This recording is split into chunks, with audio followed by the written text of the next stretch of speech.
Assalamualaikum warahmatullahi wabarakatuh. Selamat pagi dan salam sejahtera bagi kita semua. Alhamdulillah, pada kesempatan kali ini kita masih diberikan kesempatan dan kesehatan sehingga kita masih bisa melakukan pembelajaran walaupun secara daring.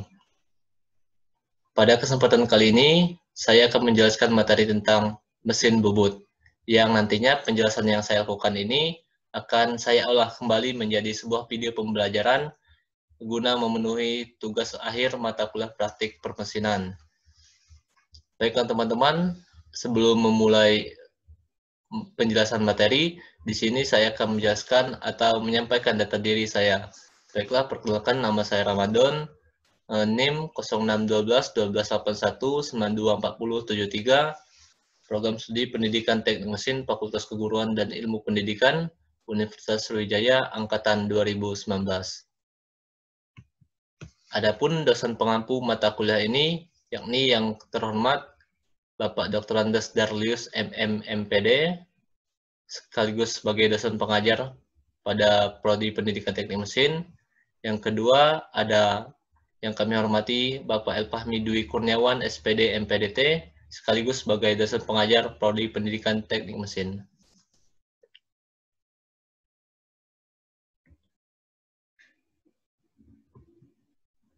Baiklah teman-teman, setelah saya menyampaikan deskripsi mengenai data pribadi dan data dosen pengampu mata kuliah ini, di sini saya akan menyampaikan materi pembelajaran yang akan saya tampilkan, yakni yang pertama itu definisi mesin bubut, yang kedua fungsi mesin bubut, yang ketiga bagian-bagian mesin bubut, yang keempat klasifikasi mesin bubut, maksudnya itu jenis-jenisnya.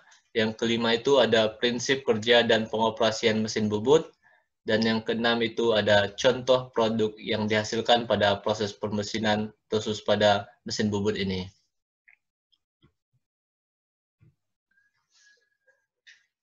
Baiklah, di sini saya akan menjelaskan materi yang pertama, yakni definisi dari mesin bubut. Bubut adalah suatu proses pemakanan benda kerja yang sayatannya dilakukan dengan cara memutar benda kerja. Jadi benda kerja yang berputar kemudian dikenakan pada pahat yang dalam hal ini digerakkan secara telangasih sejajar dengan sumbu putar dari benda kerja yang akan kita lakukan. Yang kedua itu mesin bubut. Mesin bubut di sini diartikan sebagai mesin perkakas yang digunakan untuk memotong benda kerja yang berputar. Baiklah, di sisi lain juga mesin bubut diartikan sebagai suatu jenis mesin perkakas yang dalam proses kerjanya bergerak memutar benda kerja dan menggunakan mata potong pahat atau tools sebagai alat untuk menyayat benda kerja tersebut. Pada prosesnya, benda kerja dipasang terlebih dahulu pada cak atau pencekamnya. Yang pencekam tersebut terdapat pada spindle mesin bubut. Kemudian spindle dan benda kerja tersebut berputar dengan kecepatan sesuai yang kita perhitungkan. Adapun untuk alat potong atau pahat yang dipakai untuk membentuk benda kerja akan disayat pada benda kerja yang berputar, umumnya pahat bubut dalam keadaan diam. Dengan kecepatan putaran tersebut yang telah kita sesuaikan dengan perhitungan, alat potong akan lebih mudah untuk memotong benda kerja, sehingga benda kerja mudah dibentuk sesuai dengan kebutuhan dan keinginan kita. Jadi usahakan untuk alat potong itu tuh lebih keras daripada benda kerjanya, karena jika sebaliknya maka akan terjadinya kerusakan pada pahat yang ya seperti patah. Baik, kita lanjut pada materi yang kedua, yakni fungsi mesin bubut. Di sini telah saya muat beberapa aspek, yakni yang pertama untuk memotong atau menghilangkan sebagian benda kerja. Jadi seperti yang kita ketahui bersama, bahwasanya benda kerja yang terdapat pada mesin bubut itu dilakukan penyayatan oleh pahat yang digunakan. Jadi pahat yang kita lakukan penyayatan tersebut akan memotong atau menghilangkan sebagian dari benda kerja yang akan kita lakukan. Yang kedua itu untuk membuat benda-benda berpenampang silindris. Maksudnya apa? Dalam mesin bubut ini untuk membuat atau memproduksi benda-benda berpenampang silindris itu seperti poros lurus, poros bertingkat, poros tirus, poros berulir, dan sebagainya. Baiklah teman-teman, setelah kita mengetahui definisi dan fungsi dari mesin bubut, kita juga harus mengetahui bahwa dalam mesin bubut ini terdapat bagian-bagiannya. Yang pertama itu dapat kita lihat pada tabel dan gambar yang saya tampilkan. Yang pertama itu ada headstock, yang kedua ada knop pengatur kecepatan putar, bisa dilihat ada gambar panah yang menunjukkan nomor yang terdapat pada tabel ini. Yang ketiga itu handle pengatur putaran. Jadi untuk handle pengatur putaran itu terdapat pada bagian yang ini. Yang keempat itu ada chuck. Yang kelima ada benda kerja. Nah, jadi benda kerja nantinya akan dijepit pada chuck atau bagian ini. Yang keenam ada pahat atau tool. Jadi pahat nanti akan bergerak mendekati benda kerja yang selanjutnya akan dilakukan penyayatan. Yang ketujuh itu ada tool face dan eretan atas. Yang kedelapan itu ada eretan lintang. 9 ada bed mesin. Nah, teman-teman bisa melihatnya secara detail dan pribadi dari nomor 10 sampai seterusnya agar lebih dimengerti terkait dengan gambar dan bagian-bagiannya. Baiklah, kita lanjut ke materi selanjutnya, yakni tentang penjabaran lebih mendalam terkait data-data yang ada pada tabel ini. Yang pertama itu ada kepala tetap atau yang dikenal dengan headstock. Jadi, kepala tetap ini memiliki fungsi, yakni sebagai dudukan beberapa perlengkapan mesin bubut yang nantinya perlengkapan ini akan menduduki pada kepala tetap seperti cekam atau chuck, kulet, senter tetap atau plat pembawa rata atau patch plate, dan plat pembawa breaker atau driving plate. Teman-teman bisa melihatnya, untuk gambarnya sudah saya tampilkan pada slide ini. Yang kedua itu ada kepala lepas.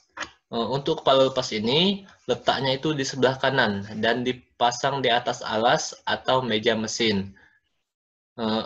Kepala lepas ini memiliki fungsi dan berguna sebagai tempat untuk pemasangan senter yang digunakan sebagai penumpu ujung benda kerja dan sebagai tempat dudukan penjepit mata bor pada saat melakukan proses pengeboran. Baik, kita lanjut ke materi atau bagian berikutnya, yakni ada alas atau meja mesin bubut. Alas atau meja mesin bubut digunakan untuk sebagai tempat kedudukan atau tempat duduknya kepala lepas, eretan, penyangga diam atau steady rest, dan sekaligus sebagai tumpuan gaya pemakanan pada waktu pembubutan. Untuk alas mesin ini memiliki permukaan yang rata dan halus. Hal ini dimasukkan untuk mendukung kesempurnaan pekerjaan membubut atau kelurusannya. Yang selanjutnya itu, alas atau meja mesin ini digunakan sebagai tempat dudukan yang telah saya sebutkan tadi, yakni ada kepala lepas, eretan, dan lain sebagainya. Untuk bentuk dari alas atau meja mesin ini juga beragam dan bermacam-macam. Ada yang datar, ada yang salah satu, ada yang keduanya sangat memiliki sisi ketinggian tertentu. Selain itu, alat atau meja mesin bubut ini juga memiliki permukaan yang halus, rata, dan kedatarannya sangat kesejajaran dengan ketelitian yang sangat tinggi. Sehingga pada waktu melakukan gerakan-gerakan pemakanan atau proses pembubutan, gerakan kepala lepas dan eretan memanjang di atasnya pada saat melakukan penyayatan dapat berjalan lancar dan stabil, sehingga menghasilkan proses pembubutan atau hasil dari pembubutan yang lebih presisi. Apabila dalam prosesnya alas ini mengalami suatu kerusakan ataupun aus akan berakibat pada hasil pembubutan yang kurang baik atau sulit mendapatkan hasil pembubutan yang sejajar atau maksimal. Baik, kita lanjut ke materi berikutnya, yakni ada bagian dari eretan atau carrick pada mesin bubut. Di sini telah saya tampilkan beberapa gambar terkait bagian eretan atau carrick ini. Namun sebelumnya saya akan menjelaskan apa itu eretan atau carrick. Jadi, eretan itu diartikan sebagai suatu rangkaian dari proses komponen-komponen yang ada pada mesin bubut, yang fungsinya untuk mengatur dalam maupun arah penyayatan pada saat melakukan pembubutan dengan atau kata lainnya untuk menghantarkan pahat dalam melakukan penyayatan. Jadi, eretan duduk ini di atas meja mesin sehingga memungkinkan untuk dapat bergerak maju ataupun mundur ataupun menyilang.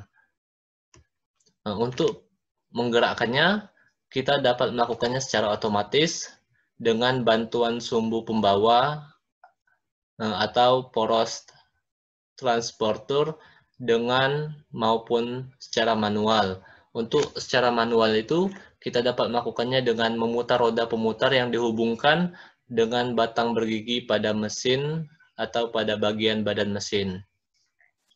Baiklah, untuk materi ini bahwasanya eretan itu terdiri dari 3 bagian atau 3 elemen. Yang pertama itu ada eretan memanjang yang kita sebut dengan longitudinal carrick. Yang kedua itu eretan melintang atau cross carrick. Yang ketiga itu eretan atas atau eretan kombinasi. Untuk definisinya, yang pertama itu ada eretan memanjang. Di sini eretan memanjang berfungsi untuk melakukan gerakan pemakanan arah memanjang, mendekati atau menjauhi spindle mesin secara manual ataupun otomatis sepanjang meja atau alas mesin dan sekaligus sebagai dudukan eretan melintang. Baik, untuk yang kedua atau subpoin kedua yakni eretan melintang. Eretan melintang berfungsi untuk melakukan gerakan pemakanan arah melintang, mendekati atau menjauhi sumber senter secara manual ataupun secara otomatis dan sekaligus sebagai dudukan eretan atas. Jadi kalau untuk eretan memanjang tadi sebagai dudukan eretan melintang, jadi kalau untuk eretan melintang ini sebagai dudukan eretan atas. Yang selanjutnya, yang ketiga ada eretan atas atau eretan kombinasi.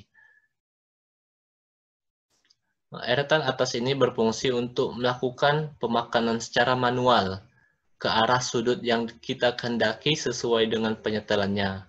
Bila dilihat dari konstruksinya, eretan melintang bertumpu pada eretan memanjang, dan eretan atas bertumpu pada eretan melintang. Dengan demikian, apabila eretan memanjang digerakkan, maka eretan melintang dan eretan atas juga ikut bergerak ataupun berubah posisinya.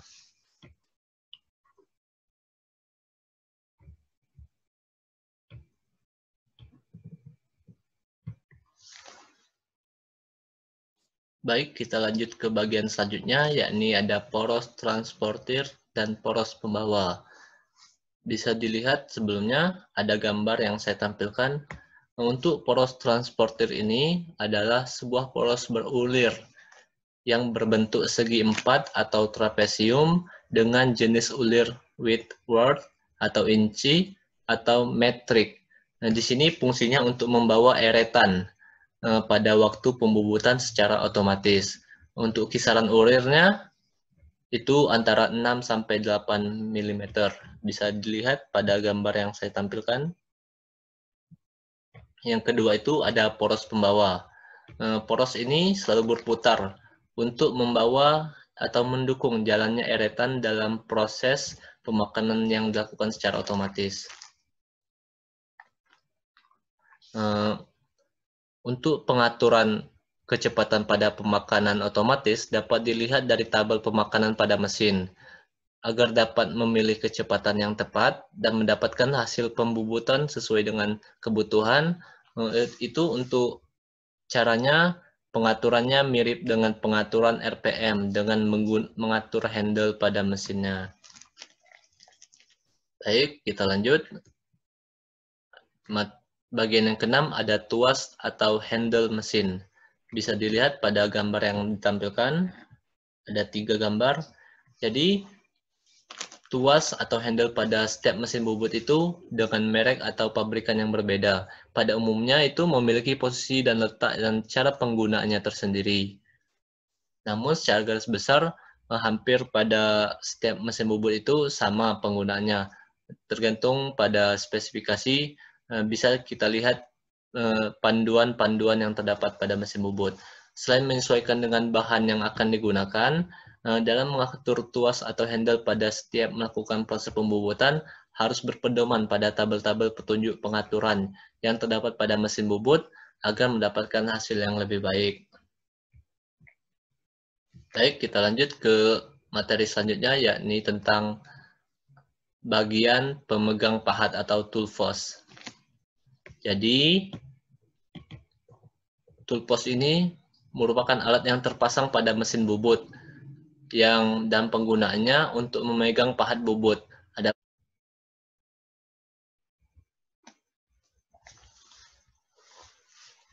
Adapun macam-macam toolpost, yakni antara lain itu yang pertama ada toolpost standar, yang kedua ada quick change toolpost, yang ketiga ada radius turner toolpost. Untuk yang pertama itu ada toolpost standar.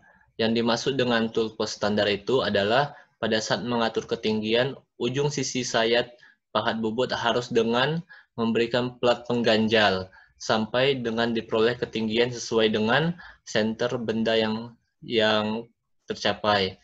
Jadi dalam penggunaannya itu membutuhkan suatu plat pengganjal. Selanjutnya, pengencangan pahat bubut pada rumah pahat dilakukan dengan mengencangkan baut-baut pengikat yang terdapat pada bagian pemegang pahat. Selain digunakan untuk memegang pahat, toolpost ini juga digunakan untuk memegang alat potong lain seperti misalkan pada saat pekerjaan mengkartel. Untuk selanjutnya, toolpost standar ini juga apabila dilihat dari jenis dudukannya, maka terdapat 2 jenis, yakni pertama, dudukan 1 dan 4.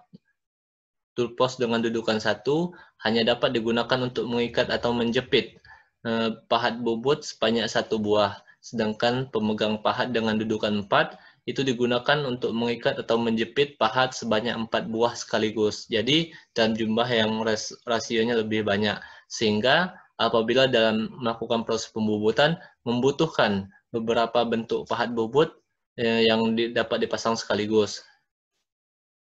Baik, untuk yang poin B-nya itu ada quick change toolpost. Di sini diartikan sebagai toolpost yang dapat diatur atau diubah tinggi rendahnya atau tinggi posisi pahat terhadap center benda kerja. Jenis toolpost ini sering juga disebut dengan adjustable toolpost, sebagaimana ditunjukkan pada gambar. Ini untuk yang poin kedua, poin quick change toolpost.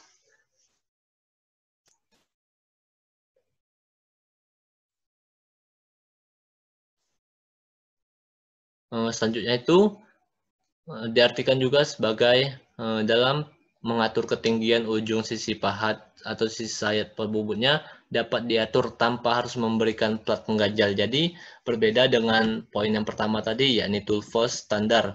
Jadi untuk quick change toolpost ini dapat dilakukan tanpa harus memberikan plat mengganjal. Hal ini dikarenakan karena pada bodi pemegang pahat sudah didesain terdapat tempat dudukan rumah pahat yang konstruksinya disertai dengan kelengkapan mekanik yang dengan hal ini dapat mudah disetel, dikencang, atau mengatur ketinggian pada pahat bubut. Untuk desain toolpost ini dibuat untuk mengatasi kelemahan yang terdapat pada toolpost standar. Jadi dari poin A ini dikembangkan lagi menjadi lebih baik dan lebih bersinergi dibanding poin yang ke A. Sehingga pengaturan tinggi ujung sisi sayat pahat setinggi senter menjadi lebih mudah dan lebih praktis tanpa dilakukannya sebuah proses pengganjalan. Ketersediaan alat bantu juga diharapkan dapat mengurangi lama waktu yang diperlukan untuk melakukan setting pahat bobot, sehingga proses praktik akan lebih efisien, efektif, dan lebih mudah tentunya.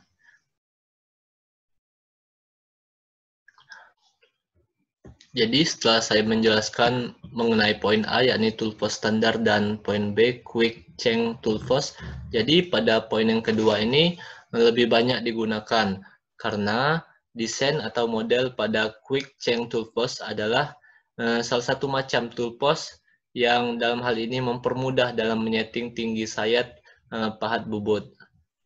Jadi kalau misalkan untuk toolpost standar ini, untuk penyetelannya masih menggunakan bantuan dari plat pengganjal. Sedangkan untuk yang point quick change toolpost ini tidak menggunakan atau tanpa bantuan dari plat pengganjal. Jadi dalam hal ini mempermudah pekerja melakukan proses pembubutan. Yang ketiga atau yang poin C itu ada radius tunnel toolpost.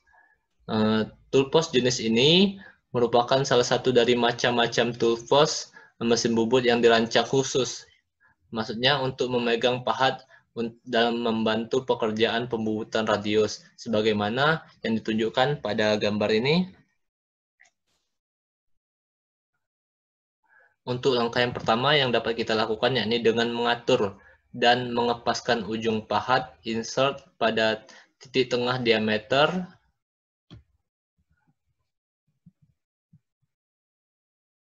Kemudian untuk melakukan penyayatan dengan menggerakkan tuas yang tersedia dengan perlahan. Jadi kita gerakkan tuas ini dengan perlahan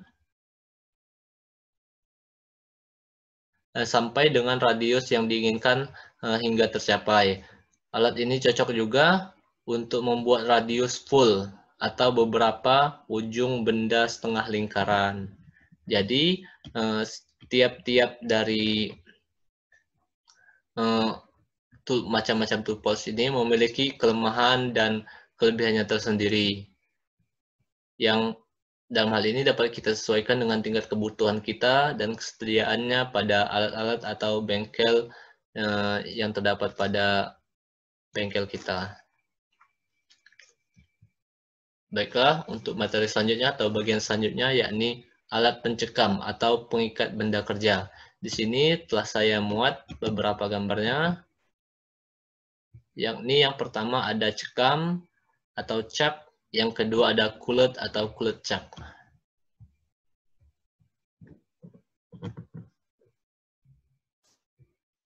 Baik, yang pertama itu ada cekam atau cap. Cekam di sini diartikan sebagai bagian dari salah satu perlengkapan mesin bubut, di mana fungsinya untuk menjepit atau mengikat benda kerja pada proses pembubutan. Untuk jenis alat ini, apabila dilihat dari gerakan rahangnya, dapat dibagi menjadi dua jenis atau dua pengelompokan. Yang pertama itu ada cekam sepusat, dan yang kedua itu ada cekam tidak sepusat atau independent cap. Untuk macam-macam cekam ini,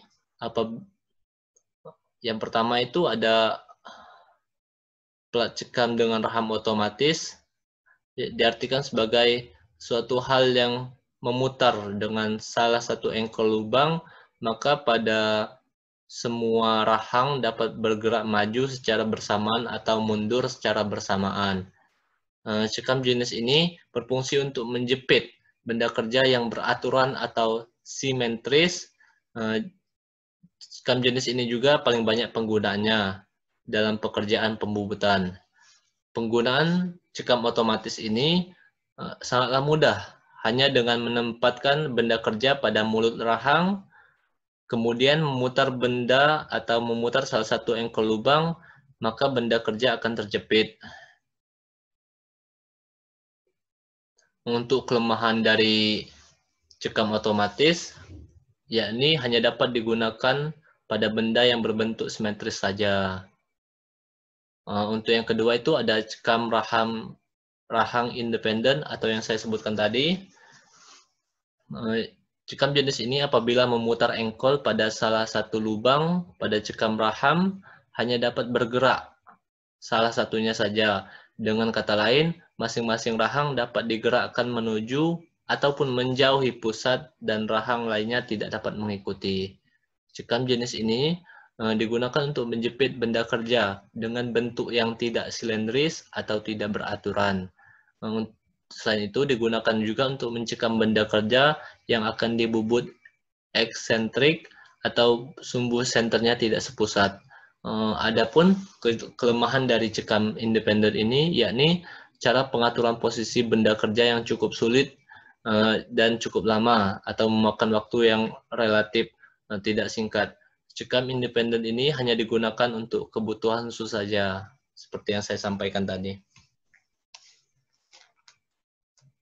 Baik, yang kedua itu ada kulet atau kulet cap. Kulet diartikan sebagai salah satu bagian dari perlengkapan mesin bubut yang fungsinya untuk menjepit dan mencekam benda kerja yang memiliki permukaan yang relatif lebih halus dan lebih berukuran kecil. Jadi untuk kulet ini berbeda dengan cekam karena penggunaannya yang saya tunjukkan ini khusus untuk benda-benda yang memiliki diameter ataupun benda-benda dengan ukuran kecil dan relatif lebih halus. Pada mesin standar. Dilanjutkan dengan bagian yang ketiga, yakni ada patch plate. Bisa dilihat pada gambar yang saya tampilkan. Untuk nomor 3-nya, patch plate ini. Jadi, patch plate ini merupakan salah satu pemegang benda yang dalam hal ini digunakan untuk mencekam benda kerja yang berukuran atau berdimensi tipis, yang mempunyai bentuk tidak beraturan dan yang lentur saat dibubut, sehingga tidak dapat dipegang menggunakan peralatan pemegang lainnya. Jadi seperti yang saya sampaikan tadi, bahwasanya patch plate ini untuk mencekam benda-benda yang mempunyai bentuk tidak beraturan dan tipis.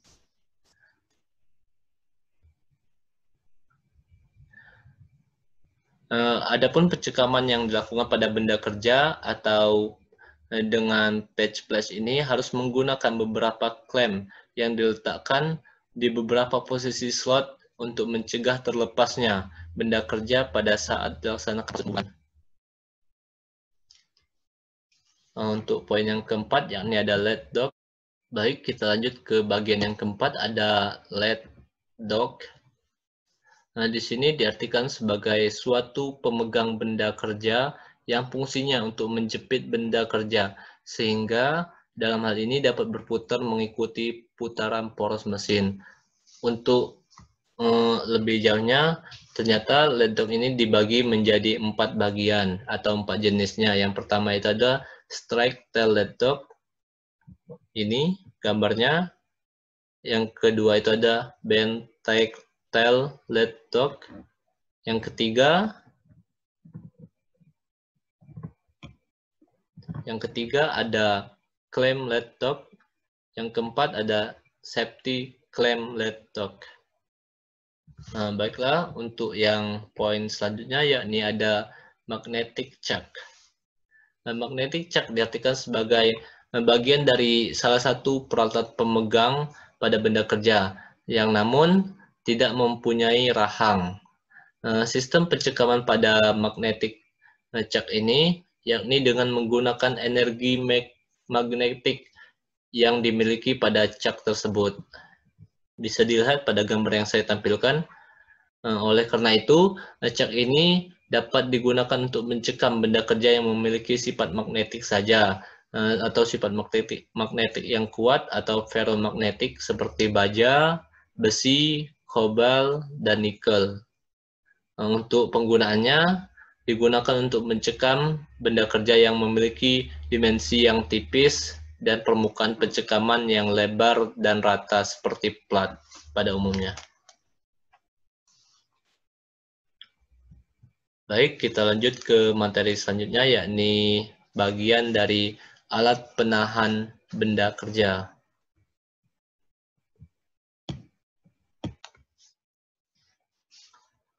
Baiklah, kita lanjut lagi. Yang pertama itu ada penyangga. Penyangga ini dibagi menjadi dua, yakni penyangga tetap dan penyangga jalan. Untuk definisi dari penyangga itu diartikan sebagai suatu alat pada mesin bubut yang digunakan untuk menahan ataupun menyokong benda kerja yang memiliki ukuran relatif lebih panjang.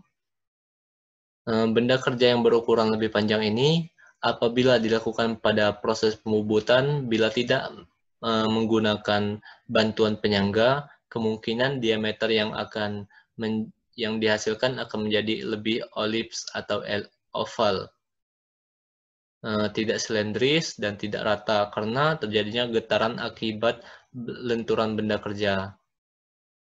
Pada penyangga ini juga terdapat atau dibagi menjadi dua, yakni penyangga tetap dan penyangga jalan.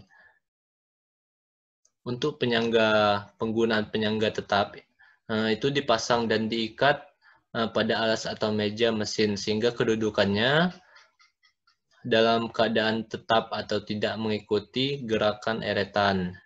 Untuk penyangga jalan ini, pemasangannya diikatkan pada eretan memanjang, sehingga pada saat eretannya digerakkan, maka penyangga jalan mengikuti gerakan eretan tersebut. Untuk yang kedua itu ada center. Center di sini yang telah saya tampilkan pada slide ini terbuat dari baja yang dikeraskan dan digunakan untuk mendukung benda kerja yang akan dibubut. Ada dua jenis center ini, yang pertama ada center tetap dan kedua ada center putar.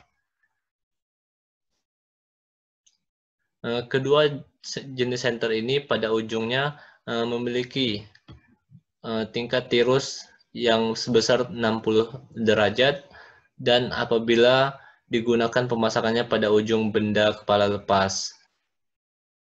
Untuk pemasangan center tetap dan center putar pada kepala lepas, mengingat center tetap pada saat digunakan itu tidak ikut berputar, akan selalu terjadi gesekan pada ujung senternya. Maka untuk menjaga agar tidak cepat aus, maka harus sering diberikan pelumas, yaitu bisa dengan oli, stamped, grease, dan lain sebagainya.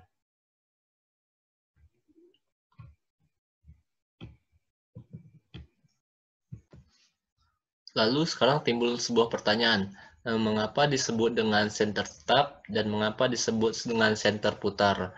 Untuk penyebutan center putar itu didasarkan karena center ini akan ikut apabila berputar bersama dengan benda kerjanya, sedangkan center mati dalam pemakaiannya diam atau tidak ikut berputar bersama-sama pada benda kerja.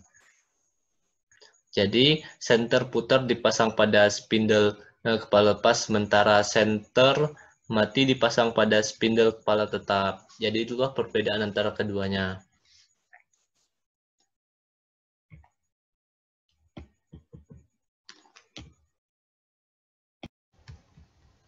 Baiklah, kita lanjut ke materi berikutnya, yakni pengkalifikasian mesin bubut. Untuk yang kedua ini itu didasarkan pada dua aspek. Yang pertama berdasarkan dimensi, yang kedua berdasarkan prinsip kerja. Untuk berdasarkan dimensi itu dibagi menjadi 4 aspek atau 4 jenisnya. Yang pertama itu ada mesin bubut ringan, teman-teman bisa melihatnya. Yang kedua itu ada mesin bubut sedang, yang ketiga ada mesin bubut standar, yang keempat ada mesin bubut beralas panjang. Untuk prinsip kerja berdasarkan prinsip kerjanya, itu yang pertama ada mesin bubut center lead. Mesin jenis ini adalah mesin yang paling kerap digunakan atau paling umum digunakan, menggunakan poros spindle yang memiliki cak berahang pada satu sisinya dan sebagai alat cengkram material.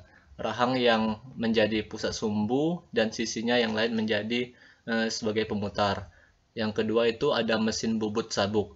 Fungsi dari mesin bubuk sabuk ini sangat penting, yakni untuk memutar roda gigi. Sabuk tersebut letaknya melingkar pada roda gigi.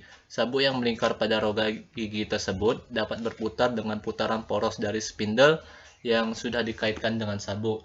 untuk roda gigi yang berputar terhadap suatu arahan pahat yang bergerak memutar dengan konstan dan berguna untuk membentuk ulir nantinya. Yang ketiga itu ada mesin bubut vertical turning.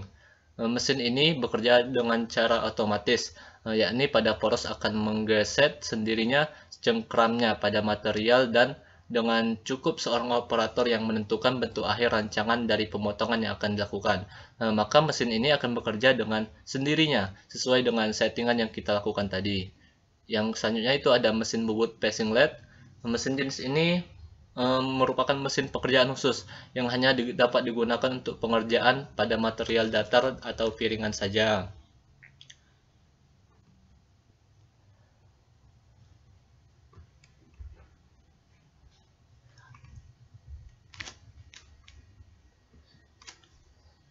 Mesin jenis ini dikatakan khusus karena gasnya dapat dipergunakan pada material bentuk datar atau berbentuk piringan, sehingga tidak dapat difungsikan atau digunakan pada material yang bentuknya silinder ataupun balok. Baik, kita lanjut ke materi selanjutnya, yakni tentang mesin bubut turret. Mesin bubut jenis ini cocok digunakan untuk produksi massal. Pembagiannya termasuk dalam tipe mesin semi otomatik dan memiliki rentan operasi yang luas. Dalam mengoperasikan mesin ini, operator tidak dituntut untuk memiliki banyak keterampilan.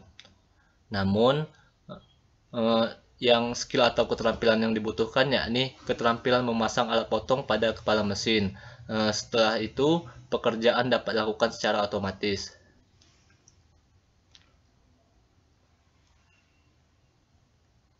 Khusus pada mesin yang satu ini mempunyai suatu kemampuan khusus untuk mengerjakan suatu material dengan identik. Jadi mesin dapat bekerja dengan sendirinya dengan setting yang kita lakukan, yang dilakukan secara urut. Pada mesin ini dapat memproduksi material dengan jumlah banyak dan dengan berbagai jenis dengan sangat efektif. Tetapi mesin ini mungkin akan memerlukan waktu yang cukup lama untuk dalam hal penyetingannya, seperti melakukan persiapan dalam pengoperasian mesin. Jadi operator pada mesin ini harus terampil dan cekatan dalam bekerja. Baiklah, kita lanjut ke materi berikutnya, yakni tentang mesin bubut turret sadel. Jenis mesin ini sama seperti jenis mesin bubut biasanya atau mesin bubut turret biasanya. Hanya saja mesin bubut sadel ini dalam pengaturan dan pengoperasiannya menggunakan sadel untuk menghasilkan material yang identik atau sama persis. Mesin bubut ini mempunyai turret yang dipasang langsung pada sadel dan bergerak dengan arah maju mundur dengan turret tersebut.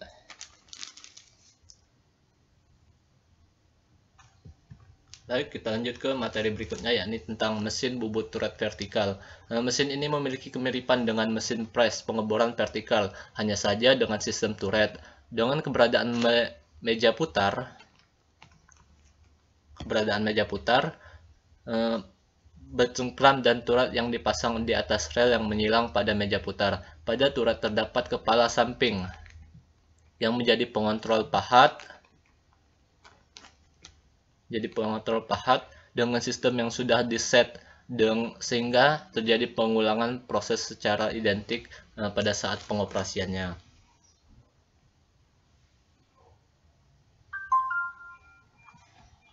Baik, untuk materi ke-6 yakni ada prinsip kerja dari mesin bubut. Untuk prinsip kerja mesin bubut ialah untuk menghilangkan bagian dari benda kerja untuk memperoleh bentuk tertentu, di mana benda kerja diputar dengan kecepatan tertentu bersamaan dengan dilakukannya proses pemakanan oleh pahat yang digerakkan secara translasi sejajar dengan sumbu putar benda kerja. Gerakan putar dari benda kerja tersebut, gerak potong relatif, dan gerakan translasi dari pahat yang disebut dengan gerakan makan atau feeding. Baiklah, untuk materi terakhir yakni ada contoh produk yang dihasilkan dari pengerjaan mesin bubut. Di sini ada beberapa gambar yang saya tampilkan, yakni ada drat tirus, ada baut, dan sambungan pipa. Sebenarnya masih banyak contoh-contoh produk dari pengerjaan mesin bubut. Namun di sini saya menampilkan beberapa gambar saja. Baiklah, mungkin itu yang dapat saya tampilkan pada kesempatan video pembelajaran kali ini. Mohon maaf jika pembelajaran yang dilakukan ini banyak kesalahan baik dalam pengucapan dan materinya. Pada Allah saya mohon ampun. Sekali lagi mohon maaf atas semua kesalahan yang terjadi. Saya ucapkan terima kasih. Wassalamualaikum warahmatullahi wabarakatuh.